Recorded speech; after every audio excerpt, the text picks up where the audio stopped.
दादा हे दगडांच्या मधून असे गॅप गॅप सोडलेत ना, हे पहारेकरांच्या रूम आहेत.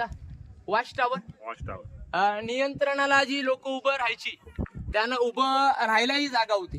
म्हणजे थोडक्यात त्या काळात पहारेकरांना उभं राहायला जागा होती. आणि हे समोर आपण ज्या कट्ट्यावरती उभा आहात ना सगळे, हे महाराजांचं स्वयंपाकघर आहे, किचन रूम.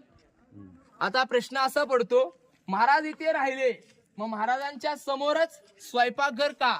वाढत्या काळात विषबाधा व्हायच्या ना, विषबाधा, पॉइझन. कारण की आपण देखील इतिहासामध्ये ऐकलं असेल, काही लोक म्हणतात महाराजांना पॉइझन झालं, काही लोक म्हणतात गुडघ्यांचा आजार होता ना.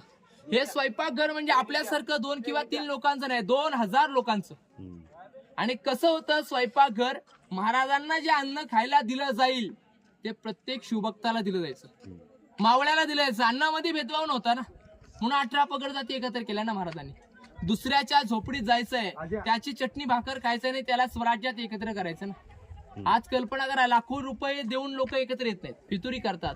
महाराजांसाठी लोक होते आणि माणसांसाठी महाराज होते, म्हणून हिंदवी स्वराज्य उभं केलं. आज कल्पना करा, इथे स्वयंपाकघर असेल, इथे महाराजांचा वाडा असेल, त्यावेळेस भव्यता कशी असेल किल्ल्याची. इथे महाराजांची बाल्कनी होती ना सर, ही गॅलरी सज्जा म्हणतात त्याला. ही फ्रंट डिश आहे सर. जर चालत यायचं म्हटलं तर इकडून येता येतं. आता आपण त्यांच्या खलबत खाण्यात जाऊया, अँटी चेंबर. ह्या बघा, या चुलीस